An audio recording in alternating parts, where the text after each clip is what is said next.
ஓம் நமசிவாய. வணக்கம். நான் ஜோதிடர் ஜெயமுரளி ஃபைண்டிபிளாக பேசுகிறேன். 2025ஆம் ஆண்டு துலாம் ராசிக்கு எப்படி இருக்கும்? துலாம் ராசியை பொறுத்த வரைக்கும் போன வருஷம் 2024ல் பட்ட கஷ்டங்கள் சொல்லில் அடங்காதது. ஏன்னா 8ல் குரு மறைஞ்சாரு. அவமானப்பட்டீங்களா? பணம் இல்லாமல் போச்சா? கடன் வாங்கினீங்களா?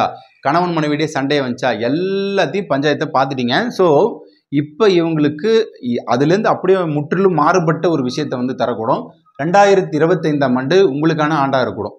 அதில் முக்கியமாக உங்களுக்கு பார்த்தீங்கன்னா அதிரடி மாற்றம் வரக்கூடும். சரவெடியாக நீங்கள் ஆரம்பிக்கலாம். ஸோ ஓப்பனிங்கே பார்த்தீங்கன்னா ஜனவரி, பிப்ரவரி, மார்ச் இந்த காலகட்டங்களில் சனி பகவான் தரக்கூடிய யோகங்கள் நல்லா இருக்கும். ஏன்னா சனி உங்களுக்கு 5ஆம் இடத்துலேருந்து 6ஆம் இடத்துக்கு போகிறார். இப்போ 6ஆம் இடத்துக்கு போகக்குள்ள என்ன ஆகும்? மார்ச் மாதத்துலேருந்து இந்த முழு வருடம் பார்த்தீங்கன்னா 6ஆம் இடம் அடிமை, வேலை, தொழில் இது ரெண்டுத்தையுமே உங்களுக்கு கொடுக்க போகிறார். அப்போ வேலையில் நல்ல மாற்றத்தை கொடுக்க போகுது. வேலை கிடைக்காதவர்களுக்கு நிச்சயமாக வேலை கிடைக்கும். ரொம்ப நாளாக வெயிட் பண்ணிட்டு இருப்பீங்க இல்லையா? ஐயோ இங்கே நான் அப்ளை பண்ணேன், அங்கே அப்ளை பண்ணேன், அவங்களுக்குலாம் அந்த வேலைக்கான மாற்றங்கள் வரும். இப்போ ஐடியில் இருக்கிறவங்க, அதே மாதிரி பார்த்தீங்கன்னா உங்களுக்கு அடிப்படை வேலை செய்கிறவங்க, தினக்கூலி செய்கிறவங்க, ஸோ ரிக்ஷா ஓட்டுறவங்க, வாகன தொழிலாளர்கள் எல்லாருக்குமே பார்த்தீங்கன்னா இந்த வேலையில் ஒரு மாற்றத்தை கொடுக்கக்கூடும். ஸோ கண்டிப்பாக மாத வருமானம் அதிகமாகவே உங்களுக்கு இந்த வருஷம் வருங்க. தொழில் பொறுத்த வரைக்கும் பார்த்தீங்கன்னா தொழிலில் நீங்கள் பலவிதமான தொழில்கள் பண்ணலாம். முன்னாடி உங்களுக்கு வரக்கூடிய அந்த அமௌண்ட்லாம் இருக்குது பார்த்தீங்களா, முடக்கமாக இருந்துச்சு இல்லையா? ஒரு பணத்தை போட்டு இன்வெஸ்ட்மெண்ட் பண்ணியிருப்பீங்க, அது லாக் ஆகிருக்கும். அந்த பணம் ரிலீஸ் ஆகும். அதை வச்சு கண்டிப்பாக தொழில் நீங்கள் பண்ணலாம். அதே மாதிரி பார்ட்னர் நல்லா அமைவாங்க. இந்த வருஷம் உங்களுக்கு நல்ல பார்ட்னர்ஸ்லாம் அமைவாங்க. தொழிலில் நல்ல லாபகரம் வரும். ஸோ சாதாரண கடை வச்சுருக்கவங்கலேருந்து மல்டி மில்லியனர் வரைக்குமே பார்த்தீங்கன்னா நல்லாவே ஒரு தொழில் முன்னேற்றம் வரக்கூடும். வீட்டிலே இருந்தபடி சிறு குறு வியாபாரம் பண்ணுவாங்க இல்லையா? அந்த வீட்டில் இருந்தபடி டெய்லரிங் பண்ணுவாங்க, ஸோ கம்ப்யூட்டர் இது பண்ணுவாங்க, சின்ன சின்ன வேலைகள் பண்ணுறவங்களுக்குலாம் பார்த்தீங்கன்னா உணவு வியாபாரம் பண்ணுறவங்க, இந்த அப்பளம், மிளகாய் பொடி, இந்த மாதிரி சின்ன சின்ன ஊறுகாய் போடுறது, அவங்களுக்குலாம் பார்த்தீங்கன்னா நல்ல டெவலப்மெண்ட் வரக்கூடும். ஏன்னா துலாம்னாலே பார்த்தீங்கன்னா வியாபாரத்தன்மை தான். அப்போ வியாபாரத்தில் தொழிலில் நல்ல மாற்றங்களுக்கான நேரமாகவே உங்களுக்கு இருக்கக்கூடும். பணம் நீங்கள் எதிர்பார்த்த மாதிரி அழகாக வருங்க. இப்போ எல்லாத்துக்குமே தேவை பணம். அதுக்கான விஷயங்களை நம்ம உழைப்பின் மூலியமாக தான் கிடைக்க முடியும். ஸோ நம்ம கண்டிப்பாக இந்த இடத்துல தொழில் பண்ணாதான் நமக்கு நிரந்தரமான ஒரு பணம் வரும். முன்னாடி நீங்கள் பார்த்தீங்கன்னா உங்களுக்கு அந்த வியாபாரத்தில் பணம் உடனே கிடச்சிருக்கு. ஸோ உடனே அந்த பணத்தை வச்சுக்கிட்டு அவங்க நாளைக்கு வா, நாளைக்கு வா அப்படிலாம் இழுத்து அடிச்சிருப்பாங்க இல்லையா? அப்போ இவங்களுக்குலாம் பணம் ரிலீஸ் ஆகும். நீங்கள் பொருள் இந்த கையில் கொடுத்தீங்கன்னா பணம் இந்த கையில் வரும். ஸோ ரெண்டுமே பேலன்ஸ் பண்ணிக்கலாம். அதை வச்சு நீங்கள் நல்லா டெவலப்மெண்ட் ஆகிக்கலாம். ஸோ இதில் எல்லாருக்குமே இந்த அடிப்படையாக வேலை செய்கிறவங்களுக்கு நல்ல பணம் வருங்க. அடிப்படை வியாபாரிகளுக்கு நல்ல ஏற்றமான காலங்களாக இருக்கக்கூடும். ஸோ நீங்கள் நல்லா டெவலப்மெண்ட் ஆகிறதுக்கான சோர்ஸ் உண்டாகக்கூடும். அடுத்ததாக காதல் மற்றும் திருமண விஷயங்களை பொறுத்த வரைக்கும் துலாம்னாலே காதல் தாங்க. ஏன்னா சுக்கிரனுடைய ஆதிக்கத்தில் வந்துடுறீங்க இல்லையா? அப்போ இந்த வருஷம் பார்த்தீங்கன்னா இந்த காதலில் பார்த்தீங்கன்னா ரொம்ப கண்ணீரோடு இருந்தவங்களாம் ரொம்ப அழுதுட்டாங்க. ஏன்னா 8ஆம் இடத்துல குரு மறைஞ்சி 2024 காதலில் கலாட்டாவே இருந்துச்சு. ஸோ அவங்களுக்குலாம் பார்த்தீங்கன்னா நல்ல மாற்றத்துக்கான நேரமாக இருக்கும். ஏன்னா 8லேருந்து குரு 9க்கு போக்குள்ள என்ன பண்ணுவார்? ராசியை பார்ப்பாங்க. அப்போ ராசியை பார்க்கக்குள்ள என்ன நடக்கும்? ஆட்டோமேட்டிக்காக அந்த பிரிந்த காதலர்கள் ஒன்று சேர்றதுக்கான காலகட்டமாக இருக்கணும். காதலில் பார்த்தீங்கன்னா உங்களுக்கு இயல்பான தன்மை என்னென்னா சந்தேகம். அந்த சந்தேகப்படுறதெல்லாம் பார்த்தீங்கன்னா அப்படியே மாறக்கூடும். ஒருத்தர் நல்ல அண்டர்ஸ்டாண்டிங் பண்ணிக்கிட்டு வாழ்கிறக்கூடிய காலகட்டமாக இந்த 2025 இருக்கக்கூடும். காதல் கல்யாணத்தில் முடியும். அதே மாதிரி கல்யாணம் செய்வதற்கு காத்து கொண்டிருந்த உங்களுக்கு குரு பலன் இந்த வருஷம் வருதுங்க. மே மாதத்துலேருந்து குரு பலன் வருதுங்க இல்லையா? அப்போ அதில் பார்த்தீங்கன்னா நீங்கள் நினச்ச மாதிரியே உங்களுக்கு நல்ல வரன்கள் நிச்சயமாக வரக்கூடும். ஸோ உங்களுக்கு பார்த்தீங்கன்னா இந்த மனதிற்கு பிடித்த அந்த மணவாளன், மங்கை இதெல்லாம் சொல்லுவாங்க. அதெல்லாம் கண்டிப்பாக உங்களுக்கு அழகாக அமையக்கூடும். ஸோ கண்டிப்பாக நினச்ச மாதிரியே இருக்கக்கூடும்.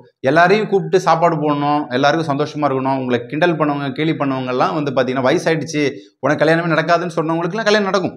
இது உறுதியாக துலாம் ராசிக்காரங்க நம்பலாம். ஸோ 2025 பி கான்ஃபிடென்ட்டாக நீங்கள் இருந்து அடிக்கலாம் கல்யாணத்தில். கணவன் மனைவி வாழ்க்கையை பொறுத்த வரைக்கும் சந்தேகப்பட்டு பிரிந்தவர்கள், சந்தேகம்னா அஃபேர் சம்மந்தப்பட்டது தான் மேக்ஸிமம் இருக்கும் கணவன் மனைவிக்குள்ளே.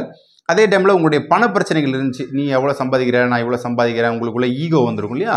அப்போ அதெல்லாம் பார்த்தீங்கன்னா அந்த ஈக்குவலாக அதை பிரிச்சுப்பீங்க.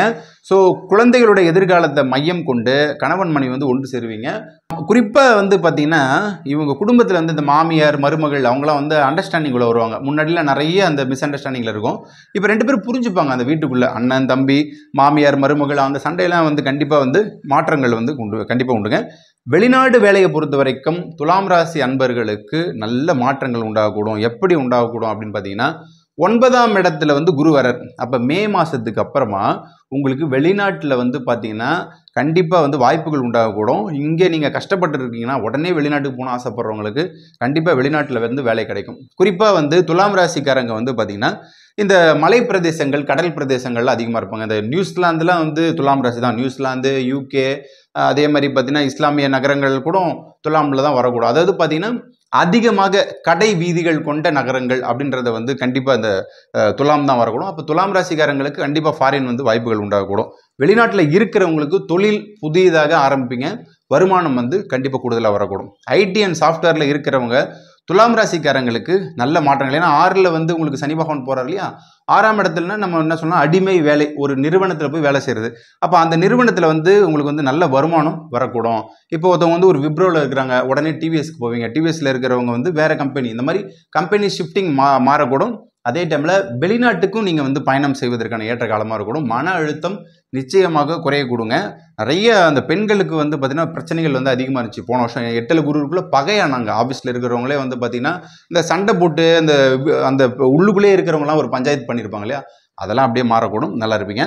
அடுத்ததாக வீடு வாகனம். வீடு வாகனத்தை பொறுத்தவரையில் துலாம் ராசிக்காரங்களுக்கு 4ஆம் வீட்டுக்குரியவன் சனி, அவர் 6ல் மறையக்குள்ள கண்டிப்பாக உங்களுக்கு வந்து வீடை வந்து கொடுப்பாரு. அதே நேரத்தில் வந்து பார்த்தீங்கன்னா குரு பலன் வருதுங்க. குரு பலன் வந்தாலே வந்து பார்த்தீங்கன்னா உங்களுக்கு வந்து குரு பலன் தான் டிக் மார்க் போட்டுக்கலாம். துலாம் ராசிக்கு மிகப்பெரிய பலமே இந்த வருஷம் குரு பலன் தான். அப்போ மே மாதத்துலேருந்து குரு உங்கள் ராசியை வந்து பார்க்கறதுனால வீடு வாகனம், அதே டைமில் வந்து பார்த்தீங்கன்னா சின்ன சின்ன விஷயங்கள் வந்து அழகாக செய்வீங்க.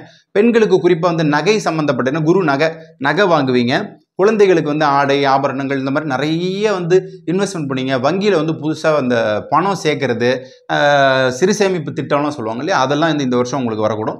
ஸோ நல்ல வந்து லாபங்கள், நிகர லாபங்களும் இந்த வீடு வாகனங்கள் சம்மந்தப்பட்ட விஷயங்கள் வரக்கூடும். வாகனம் வந்து நல்ல பெருசாக வாங்குவீங்க. சின்னதாக வண்டி வச்சுருந்தா அதை தூக்கி போட்டு புதிய வண்டி வாங்குவீங்க. நல்ல வாகன அமைப்பு வந்து உண்டாகக்கூடுங்க.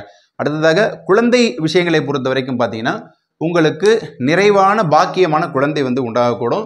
ஏன்னா பாக்கியஸ்தானத்தில் குரு போறார். இந்த வருஷம் வந்து குழந்தைக்காக காத்து கொண்டிருந்த துலாம் ராசி அன்பர்களுக்கு நிச்சயம் குழந்தை வந்து பிறக்கக்கூடும். தாமதமான இந்த புத்திர பாக்கியம் வந்து பார்த்தீங்கன்னா உண்டாகக்கூடும். குறிப்பாக வந்து பார்த்தீங்கன்னா குலதெய்வத்துடைய அனுகிரகம் வந்து உங்களுக்கு கிடைக்கும். குலதெய்வம் அனுகிரகம் இருந்தால் தான் உங்களுக்கு குழந்தை நிச்சயம் உண்டாகக்கூடும். ஸோ கண்டிப்பாக உண்டுங்க. அடுத்ததாக வந்து கல்வி சம்பந்தப்பட்ட விஷயங்களை வந்து பொறுத்த வரைக்கும் பார்த்தீங்கன்னா துலாம் ராசிக்காரங்களுக்கு இயல்பாகவே அவங்களுக்கு வந்து பார்த்தீங்கன்னா நல்லா படிப்பாங்க, கெட்டிக்காரத்தன்மை இருப்பாங்க. சுக்கிரன் தான் அதிபதி. அதனால கண்டிப்பாக இவங்களுக்குலாம் வந்து பார்த்தீங்கன்னா இந்த வருஷம் இந்த 4 கிரகத்துடைய மாற்றங்கள் நல்ல உங்களுக்கு ஒரு முன்னேற்றங்களாக இருக்கக்கூடும். கல்வியில் தடைப்பட்டு வந்த விஷயங்கள், மதிப்பு நான் சரியாக எடுக்கல, மதிப்பெண் எடுக்கல, ஸ்கோர் பண்ண முடியல, ரொம்ப பிரச்சனையாக இருந்துச்சு. 8ல் குரு இருக்குள்ள என் ஃப்ரெண்ட்ஸே என்னை கிண்டல் பண்ணாங்க, அவங்களாம் வந்து நல்ல ஒரு அதிரடி மாற்றங்களை உண்டாகக்கூடும். அதனால தான் ஓப்பனிங்காக சொன்னேன் சரவெடியாக இருக்கும் இந்த வருஷம்னு சொன்னது. அப்போ கல்வியிலையும் சரவெடி தான் கண்டிப்பாக நல்லா இருக்கும். அதே மாதிரி பெற்றோர்கள் பேரண்ட்ஸை பொறுத்த வரைக்கும் கவலைப்படாதீங்க. நல்லா படிப்பாங்க, நல்ல ஸ்கோர் பண்ணுவாங்க, வரக்கூடிய ஆண்டு தேர்வில் நல்ல மதிப்பெண்கள் எடுப்பாங்க. அதே டைமில் அவங்களுக்கு பிடித்த கல்லூரியில் பிடித்த பாடத்திட்டங்களை எடுத்து படிப்பாங்க. வெளிநாட்டுக்கு போகிறவங்க கண்டிப்பாக மாணவர்கள் வந்து போகலாம். டாக்டருக்கு நீங்கள் ஆசைப்பட்டீங்கன்னா கண்டிப்பாக அந்த டாக்டருக்கான நுழைவுத் தேர்வெல்லாம் வெற்றியும் வந்து உங்களுக்கு வரக்கூடும். அரசியலை பொறுத்த வரைக்கும் பார்த்தீங்கன்னா நிச்சயமாக இந்த வருஷம் வந்து உங்களுக்கு அமோகமாக தான் இருக்குங்க. ஏன்னா வந்து குரு பகவான் வந்து நல்ல ஸ்தான பலத்தில் போகிறதுனால உங்களுக்கு வெற்றிகளை வந்து தருவார். ஸோ அதே டைமில் வந்து பார்த்தீங்கன்னா உங்களுக்கு துலாம் ராசிக்காரங்களுக்கு வந்து இந்த பொதுமக்கள் ஜனவசியம் அதிகமாக இருக்கும். அதனால ஜனவசியம் நிச்சயம் அரசியலில் வந்து இருக்கிறதுக்கு தகுதியான ஒன்று. பதவி பட்டம் கால் தேடி வரக்கூடும். நிச்சயமாக நீங்கள் வெற்றி பெறுவீங்க. சினிமாவில் உள்ள நண்பர்களுக்கு துலாம் ராசியில் இருக்கிறவங்க சுக்கிரனுடைய ஆதிக்கம் பெற்றவங்க, அப்போ கலைத்துறையில் இருக்கிறவங்க, யூடியூப்பில் இருக்கிறவங்க, இப்போ மீடியாவில் இருக்கிறவங்க, இந்த பேப்பர் நியூஸ் இதெல்லா பிரிவுகளில் இருக்கிறவங்க எல்லாருக்குமே பார்த்தீங்கன்னா நல்ல ஏற்றங்களும் மாற்றங்களும் வரக்கூடும். இப்போ இதில் வந்து பார்த்தீங்கன்னா முன்னாடி நிறைய பேருக்கு வாய்ப்பு கிடைக்கல. போன வருஷம் அலைச்சல் டென்ஷன் இருந்துச்சு இல்லையா, அப்போ அவங்களுக்குலாம் நல்ல வாய்ப்புகள் கிடைக்கும். குறிப்பாக பணம் சம்பாதிப்பதற்கு இந்த வருஷம் உங்களுக்கு நல்ல ஒரு ஏற்றமாகவே இருக்கக்கூடும். ஸோ இந்த வருஷம் வந்து பார்த்தீங்கன்னா நல்லாயிருக்கும். விவசாயம் செய்யக்கூடிய மக்களுக்கு வந்து பார்த்தீங்கன்னா அறுவடை சிறப்பாக இருக்கும். ஏன்னா வந்து சனி பகவான் 6ஆம் இடத்துக்கு போகிறார். சனி தான் வந்து விவசாய கிரகம் நம்ம சொல்லுவோம். அதே மாதிரி பார்த்தீங்கன்னா குரு பகவானுடைய பார்வையும் இருக்கிறதுனால நல்ல வந்து அந்த இனிப்பான ஒரு விஷயங்கள் வந்து கண்டிப்பாக உங்களுக்கு வந்து வரக்கூடும். கரும்பு, அதே டைமில் வேர்க்கடலை, நிலம் சம்மந்தப்பட்ட விஷயங்களில் லாபங்கள், நிகர லாபங்கள் வந்து உங்களுக்கு வரக்கூடும். ஸோ தண்ணி பிரச்சனை முக்கியமாக வந்து பார்த்தீங்கன்னா இந்த போர்வெல் போட்டு எனக்கு தண்ணி வரலன்னு சொன்னவங்களாம் கண்டிப்பாக இந்த தண்ணி பிரச்சனைலாம் தீரக்கூடும். ஸோ உங்களுக்கு வந்து அந்த விவசாய நிலத்திற்கு தேவையான அத்தனை விஷயங்களும் இந்த வருஷம் வந்து கிடைக்கக்கூடும். ஸோ துலாம் ராசியை பொறுத்த வரைக்கும் இந்த ஆண்டு எப்படி இருக்கும் அப்படின்னு பார்த்தீங்கன்னா கண்டிப்பாக வந்து நமக்கு 100% நன்மையே. 100% சொல்லிட்டீங்களே அப்படின்னு சொல்லி நீங்கள் கேட்குறீங்க இல்லையா? ஏன்னா உங்களுக்கு 100% போன வருஷம் இருந்த கஷ்டங்கள் அத்தனையுமே வந்து உங்களுக்கு மாற்றங்களை வந்து கண்டிப்பாக தரும். ஸோ அதனால் இவங்க கவலைப்பட தேவையில்லை. வருடக்கோள்கள் நன்றாக இருப்பதால் இந்த வருஷம் 2025 உங்கள் காட்டில் மழை பெய்யும். அதை எடுத்துக்கலாம். நீங்கள் வணங்கக்கூடிய தெய்வங்கள் துலாமில் இருக்கிறது வந்து பார்த்தீங்கன்னா நீங்கள் கிட்டத்தட்ட அந்த நட்சத்திரங்களை பொறுத்த வரைக்கும் பார்த்தீங்கன்னா விசாகம் இருக்குது, முருகப்பெருமான் வழிபாடு பண்ணுங்கள். சுவாதி நட்சத்திரம் இருக்குது, லட்சுமி நரசிம்மர் வழிபாடு பண்ணுங்கள். ஸோ அடுத்து சித்திரை நட்சத்திரம் சக்கரத்தாழ்வார் மற்றும் உங்கள் குலதெய்வ வழிபாடு பண்ணுங்கள். சுக்கிர பகவானுக்கு உண்டான தெய்வம் ஸ்ரீரங்கம் போயிட்டு மகாலட்சுமியும் ரங்கநாதனையும் பார்த்துட்டு வாங்க. கண்டிப்பாக உங்களுக்கு நன்மைகள் வரக்கூடும். எல்லாம் உள்ள இறைவன் எல்லாத்தையும் கொடுத்து 2025ஆம் ஆண்டில் நீங்கள் நன்மையடைய என்னுடைய மனமார்ந்த வாழ்த்துக்கள். நன்றி, வணக்கம்.